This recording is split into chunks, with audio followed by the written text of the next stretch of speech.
Black Country Business with Chris Allen is brought to you in partnership with the Black Country Chamber of Commerce. For information on events and support, go to blackcountrychamber.co.uk. We heard earlier about the importance of businesses and colleges working together to support young people on their employment journeys. I'm joined now by someone who works in the same space, so to speak. That's Matt Poynton, who is the Skills Partnership Lead at the TUC in a post funded by the WMCA, the West Midlands Combined Authority. Good to see you, Matt. Hey, good to see you too, Chris. Now, I believe recently you were down at the City of Wolverhampton College. How did you find it? It was very good. So basically, as part of the project that I run, the TUC West Midlands Combined Authority Skills Partnership, we've been working at Royal Mail in the North West Midlands Mail Centre, which is around the back of Wolverhampton Railway Station, and been doing some work with the CW, the Communication Workers Union there, talking to members of staff at Royal Mail all about skills opportunities. And we invited the college along with the National Careers Service. And what the college decided to do, which I thought was really nice, is they wanted to say thank you to all the employers that they work with. Well, nice. We're not exactly an employer, but I got invited along, and I went down there, and it was a lovely event. And it was also, nice that they were saying thank you, but also for me, I thought it was quite worthwhile because I met several people there that I want to be doing some work with in the future, including one of your colleagues. Indeed, yeah, we could say thank you to Stuart Hickman for linking it up. And as you're indicating there, really, that working together with other organisations, developing partnerships is at the heart of developing these apprentice opportunities for young people, which are so central from what we can see from the national picture. I think, I'm going to be honest, Chris, I think actually partnership working is the key to everything.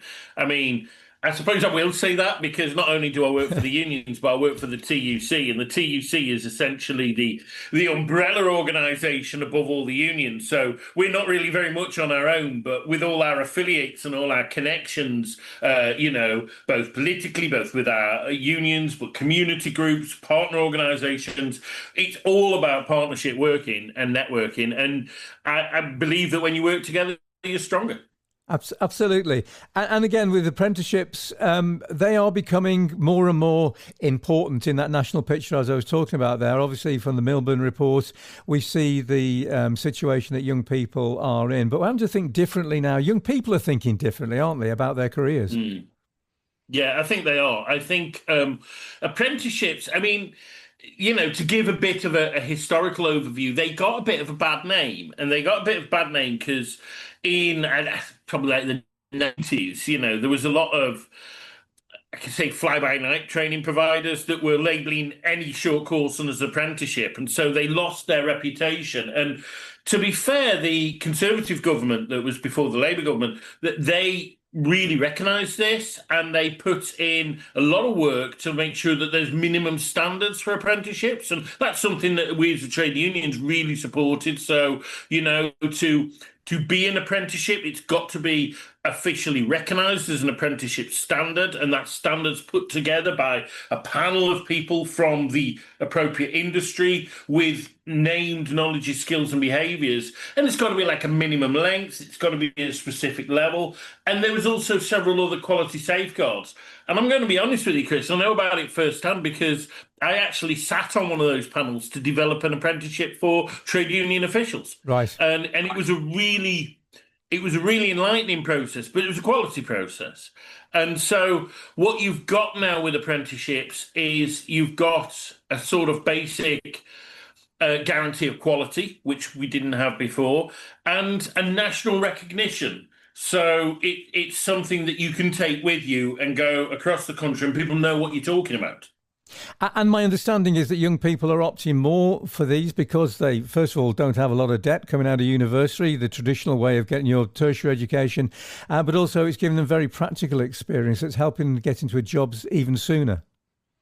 I think there's a variety of reasons, but you're right. The debt is a big one because ever since, student loan fees were introduced it was like late 90s, I think, early noughties, and then they've just gone up and up and up. Yeah. And At university is a massive debt thing.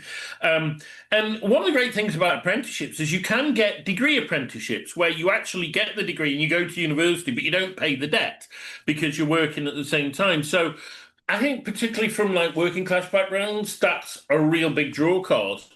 But what I would say, and I think it's an important point to make, is you keep mentioning young people, and that's true. And traditionally, apprenticeships have been primarily aimed at young people.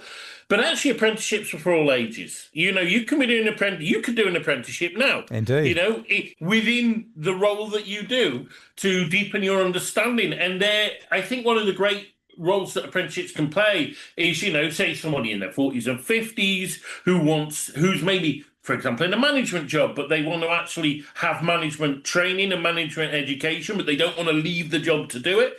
An apprenticeship is a good way to do that. Indeed. And I mean, recently had the privilege of interviewing a few people on the business show who have done in-house apprenticeships, you know, as part of their career journey. So you're right to emphasise that moving forward. Now, with regard to trade unions, we talked about apprenticeships having a bad press. What about trade unions? They have a key role to play, don't they? Well, obviously, I'm going to be honest, I work for the TUC, so I'm not going to disagree with that one, am I? But on a personal level, it is something I agree with. That's why I work for the TUC. I actually lived abroad after I did my degree for a few years, came back, got a job. I was working in a prison, and I joined the union there, and I became a rep.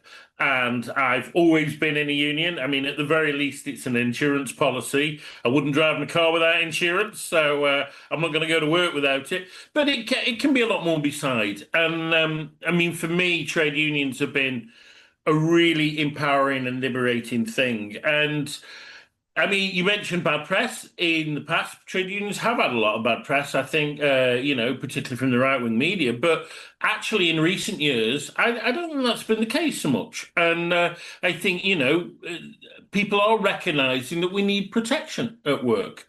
And, you know, I've got friends who are dyed-in-the-wool Conservative voters or Reform voters, and yet they're like, yeah, I'm in the union, and you know, why shouldn't I have protection? And, you know, so it's not as party political as sometimes it's presented as being. Indeed, yes. And over the years, many people have come to me to ask for advice and about their jobs because they're not happy. And the first thing I say, are you in a union? And they say, no. I said, well, your house is insured, your car's insured. Why isn't your job insured? Because actually, it's that protection element. Perhaps it's lower profile, but, you know, is important for people perhaps to grasp. So, Matt, tell us about the project you're involved with at the moment. Obviously working with the TUC, but funded by the West Midlands Combined Authority. We sometimes get like all the doom and gloom about, you know, like the West Midlands, it's behind the curve and that. Well, in this one, we were ahead of the curve. We're the first in the country. And an initiative was set up called Union Learn, where a national initiative funded by the Department of Education, where money was given to the TUC, when then different unions had projects. And it was about bringing learning into workplaces, because the then government understood the importance of lifelong learning, but it's often very hard to make it happen when you're at work, when you're in the workplace. So when you're unemployed, you've got you've got that time and you've got that, you know, sort of incentive to go out and study more. And obviously before you started full-time work, when you're still in education, yes, but then once we start work, we often forget about learning. And the idea was to promote it in workplaces, but using trade unions because they're sustainable, because they have reps on the ground, and we have our union learning reps who are not the reps who sit there and argue about pay and conditions and health and safety, but they're more like learning mentors within the workplace. That goes back to what you said earlier with regard to partnerships, which is how important they are, how they're central to everything. They are. And it was very successful, and it maxed all its targets out for years. But during the lockdown, the scheme got axed. Right. But, you know, credit to the West Midlands Combined Authority. They were the first ones, and it was the Mayor Andy Street at the time who said, no, there's a value in working with unions, and I want to continue doing it. And So he said, I want to use a part of it to continue this partnership with the unions and promote learning in workplaces and tell West Midlands residents at work about the opportunities. And so the project was set up about 5 years ago. I'd say the first in the countries. Others have followed in our wake, including London and it's nice to be first. Nice to be first. Of course it is. What we do is we use those connections with the unions to go into workplaces. And an example is the one I mentioned earlier with Royal Mail. We've done loads of work with the Communication Workers Union, which is the main union in Royal Mail. And they get us into the workplace, but they don't just get us in there. We'll have a table or a few tables at the entrance at the beginning of shifts, and I'll use my connections to get the college in or the career service, but then their reps will go around the shop floor and say, come on, get yourself down here, and they'll like harass the people and say, come on, you want to do a bit of learning, you want to do a bit of learning.